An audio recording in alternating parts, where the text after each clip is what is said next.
नमस्कार दोस्तों, आज फिर आपका स्वागत है क्राउन इमिग्रेशन के यूट्यूब चैनल पर। तो आज की जो हमारी अपडेशंस हैं वो है जर्मनी अपॉर्चुनिटी कार्ड, उसके बारे में जो डिस्कशन रहेगी, जो कि 1 जून से अप्लाई कर सकते हैं और इसकी बहुत सारी इन्फॉर्मेशन हमारे पास पहुंच चुकी है।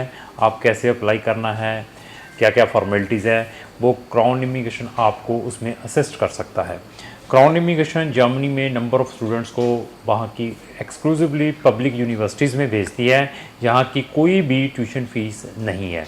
इवन फैमिली रीयूनियन के भी केसेस हमारे पास आते हैं। तो अगर आपने अपना कोई फैमिली रीयूनियन केस भी अप्लाई करना है तो हमें संपर्क कर सकते हैं। अगर आपने जर्मनी में पढ़ने के लिए जाना है तो हमारी 2 डेडिकेटेड प्ले लिस्टें हैं, फ्री स्टडी इन जर्मनी और even success stories of Germany, दोनों के लिंक डिस्क्रिप्शन बॉक्स में लगाए हैं। तो ये जो जर्मनी का अपॉर्चुनिटी कार्ड है, जो मैं इसकी जो मैं एक्सप्लेनेशन देने वाला हूँ, ये क्यों इंट्रोड्यूस हुआ है, क्योंकि जर्मनी को नंबर ऑफ़ स्किल्ड लोगों की रिक्वायरमेंट है। तो जर्मनी का और यूरोपियन यूनियन का जो वीज़ा सिस्टम था ऑलवेज नॉन यूरोपियन के लिए काफ़ी रिस्ट्रिक्टेड रहा है, लेकिन अभी आने वाले टाइम में हर एक यूरोपियन कंट्री अपने वीज़ा सिस्टम को जो स्किल्ड लोग हैं उनके लिए काफ़ी रिलैक्स करेंगी, क्योंकि these are the founding member of EU. ये जर्मनी जैसी कंट्री हुई, नीदरलैंड जैसी कंट्री हुई, ये कंट्री फाउंडिंग मेंबर है यूरोपियन यूनियन के, जब यूरोपियन यूनियन बना था। तो तब से लेकर पिछले 4-5 साल आपने देखा है, तब से ये रिलैक्स हो रहे। पहले बहुत ही टफ पॉलिसीज़ रही हैं नॉन यूरोपियन के लिए, जिन्होंने इंटर करना होता है यूरोप में।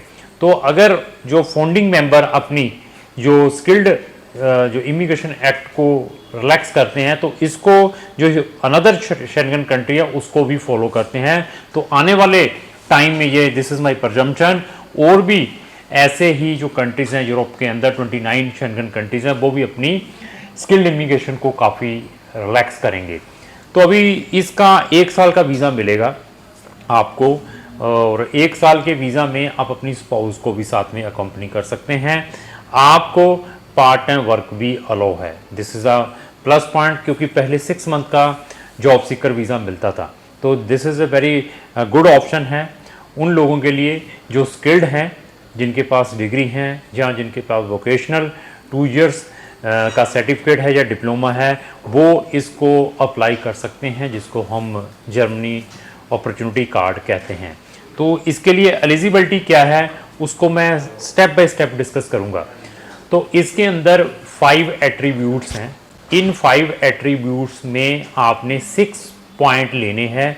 अगर आपके 6 पॉइंट्स आ जाते हैं तो आप इस जॉब अपॉर्चुनिटी कार्ड को 1 जून से अप्लाई कर सकते हैं। हमारी जो कंप्लीट टीम है उसने इसके ऊपर फुल प्रिपरेशन करनी स्टार्ट कर दी हैं। इवन मैंने इसकी वीडियो आज से 4 महीने पहले डाली थी। वो वीडियो देखने के बाद बहुत सारे लोगों ने हमें कांटेक्ट कर लिया था, उसी टाइम हमें एंगेज कर लिया था। क्यों? क्योंकि यहाँ पर आपके जो भी एजुकेशन आपने इंडिया से गेन की है उसको कंपैटिबिलिटी भी करवाना पड़ता है, रिकॉग्नाइज भी करवाना पड़ता है, तभी आपको एजुकेशन के पॉइंट मिलेंगे। तो हमने, क्योंकि उसमें 2-2, 3-3 महीने लगते हैं, जैसे मैं APS कहूँ, यहाँ पर APS नहीं है, यहाँ पर रिकॉग्नाइजेशन प्रोसेस है, जो कि ZAV वहाँ की एजेंसी है, वहाँ से करवाना पड़ता है। तो वो कौन से 5 एट्रीब्यूट्स है, यहाँ से आपने अपने जो मिनिमम 6 पॉइंट लेने हैं। तो सबसे पहले एजुकेशन सेक्टर। तो एजुकेशन सेक्टर में वो क्या कहते हैं कि अगर आपके पास डिग्री है, बैचलर डिग्री है, तो आपको एजुकेशन के 4 पॉइंट्स मिलेंगे मैक्सिमम। तो अभी आपकी एजुकेशन डिग्री होनी चाहिए, मतलब आपने की हो, बट वो आपकी रिकॉग्नाइज जरूर हो जर्मनी से। अगर रिकॉग्नाइज नहीं है तो पॉइंट नहीं मिलेंगे। इवन जिन लोगों ने, मैं वो बच्चे बता दूं, ITI करते हैं, जिसको हम इंडस्ट्रियल ट्रेनिंग कहते हैं, जिसको वोकेशनल ट्रेनिंग कहते हैं इंडिया के अंदर, या जिन्होंने पॉलिटेक्निक से अपना डिप्लोमा किया हुआ है, जिसका ड्यूरेशन मिनिमम 2 इयर्स का है, तो वो भी अपने जो पॉइंट है एजुकेशन में ले सकते हैं। तो मैंने फिर बता दिया, डिग्री वाले भी एलिजिबल हैं, जिनके पास डिप्लोमा है 2 इयर्स का, सर्टिफिकेट 2 इयर्स का है, वो भी इस प्रोग्राम को अप्लाई कर सकते हैं। तो आपको उसके 4 पॉइंट्स मिलेंगे अगर आपकी जो एजुकेशन है वहाँ से रिकॉग्नाइज्ड है। उसके बाद वो क्या कहते हैं कि अगर आपका स्किल, उनकी एक LSO लिस्ट है, जिसको हम लिस्ट ऑफ शॉर्ट ऑक्यूपेशन कहते हैं। अगर आपका प्रोफेशन उन ऑक्यूपेशंस में है तो उसका एडिशनल 1 पॉइंट मिलेगा। LSO लिस्ट क्या है वो भी क्राउन इमिग्रेशन आपको प्रोवाइड करेगा जब आप हमारे पास आएंगे। This is the 1 एट्रीब्यूशंस। तो सेकंड है एक्सपीरियंस। तो एक्सपीरियंस में क्या उन्होंने बताया है कि अगर आपका 2 इयर्स या 2 इयर्स से ज़्यादा का एक्सपीरियंस है तो आपको मैक्सिमम 2 पॉइंट्स मिलेंगे, लेकिन आपका एक्सपीरियंस आपकी एजुकेशन से रेलिवेंट हो। ये नहीं है कि एजुकेशन डिफरेंट है, एक्सपीरियंस डिफरेंट है तब पॉइंट नहीं मिलेंगे। This is the second attributions. तो एट्रीब्यूट थर्ड एट्रीब्यूट क्या है? Language proficiency. लैंग्वेज प्रोफिशिएंसी में आइदर उन्होंने बताया है कि आपके पास जर्मन लैंग्वेज और इंग्लिश प्रोफिशिएंसी का कोई भी एविडेंस है। कौन सा एविडेंस हुआ? कोई भी एविडेंस मींस आईएलटीएस हो सकता है, जहां आपके पास जर्मन लैंग्वेज का A1 हो सकता है, तो उसके भी पॉइंट मिलेंगे। उसके जो पॉइंट कितने मिलेंगे वो भी मैं इसमें डिस्कस करूंगा। मैक्सिमम 3 पॉइंट है। अगर आपके पास जर्मन लैंग्वेज का A2 लेवल तक है तो 1 पॉइंट है, अगर B1 लेवल तक है तो 2 पॉइंट्स है, अगर B1 लेवल B2 लेवल तक है तो 3 पॉइंट्स हैं। तो अभी आप देख लीजिए जर्मन लैंग्वेज का अगर आपने A2 भी किया है तो 1 पॉइंट है, अगर नहीं किया तो उसके कोई पॉइंट नहीं मिलेंगे। अगर आपने अपनी इंग्लिश में आईएलटीएस का सर्टिफिकेट प्रोवाइड किया है B1 तक का तो उसके भी आपको पॉइंट मिलेंगे। दिस इज द आपको लैंग्वेज प्रोफिशिएंसी के पॉइंट है। तो अभी आता है कि दोनों होने चाहिए, दोनों मैंडेटरी नहीं है, दोनों में से एक चाहिए। अगर दोनों है तो अगर आपके पास C1 तक इंग्लिश प्रोफिशिएंसी का सर्टिफिकेट है तो उसके एडिशनल पॉइंट है। तो नेक्स्ट है आपकी प्रीवियस स्टे इन जर्मनी। तो वहां की गवर्नमेंट ने तब भी आपको 1 पॉइंट एलोकेट करना है कि अगर आप जर्मनी में 6 या 6 मंथ से ज्यादा स्टे करके आए हैं लास्ट 5 इयर्स में तो उसका एडिशनल 1 पॉइंट मिलेगा। तो कौन सी स्टे हो सकती है? आप एज ए वहां पर स्टूडेंट रहकर आए हों, आप वहां पर लैंग्वेज सीखने के लिए गए हों जिसका ड्यूरेशन 6 मंथ से ज्यादा हो, आप वहां पर एज ए वर्क परमिट पर रहकर आए हैं जिसका स्टे 6 या 6 मंथ से ज्यादा है तो आपको उसका एडिशनल 1 पॉइंट मिलेगा। इसके अलावा जो लास्ट है 5वां एट्रीब्यूट वो क्या है? स्पाउस। स्पाउस का भी आपको एडिशनल पॉइंट मिलेगा 1। वो कैसे मिलेगा? अगर आपकी जो स्पाउस जो आपके साथ अकॉम्पनी कर रही है वो भी अगर इस अपॉर्चुनिटी कार्ड के लिए एलिजिबल होती है, अगर वो भी 6 पॉइंट गेन कर लेती है तो उसके भी एडिशनल पॉइंट्स मिलेंगे।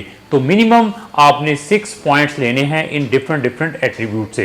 तो अभी अगर आपने इस कार्ड को अप्लाई करना है तो आप हमें इमीडिएटली संपर्क करें। इसके अंदर और मैंडेटरी रिक्वायरमेंट क्या है? Blogged account. ब्लॉग्ड अकाउंट वही 11,500 यूरो का मैंडेटरी है, वो आपको साथ में कैरी करना पड़ेगा।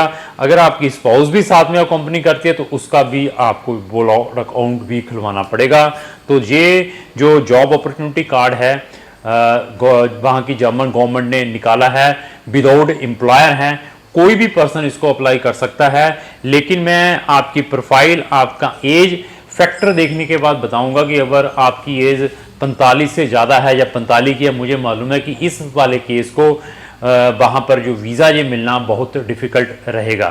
तो सारी चीज़ें एनालाइज करने के बाद हम आपको सजेस्ट कर सकते हैं कि आप इस चीज़ को कैसे इनकैश कर सकते हैं।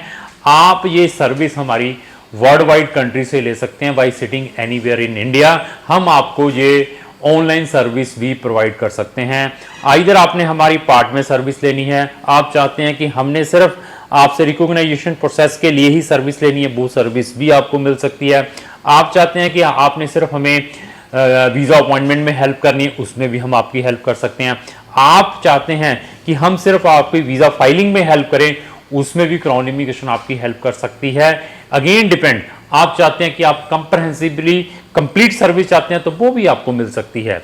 तो अभी डिपेंड आपके ऊपर है कि अगर आपने इसको अवेल करना है, इमीडिएटली आप हमें कंसल्ट करें, क्योंकि जो रिकॉग्नाइजेशन प्रोसेस है उसमें टाइम लगता है, वीज़ा अपॉइंटमेंट में आने वाले टाइम लगेगा। तो अगर आपकी क्वेरी रिलेटेड टू ये जर्मनी अपॉर्चुनिटी कार्ड से है तो आप इमीडिएटली हमें संपर्क कर सकते हैं। लास्ट से मेरी यही रिक्वेस्ट है, अगर आपको जो मेरी वीडियो अच्छी लगी इसको लाइक एंड शेयर करना ना भूलें। Thank you.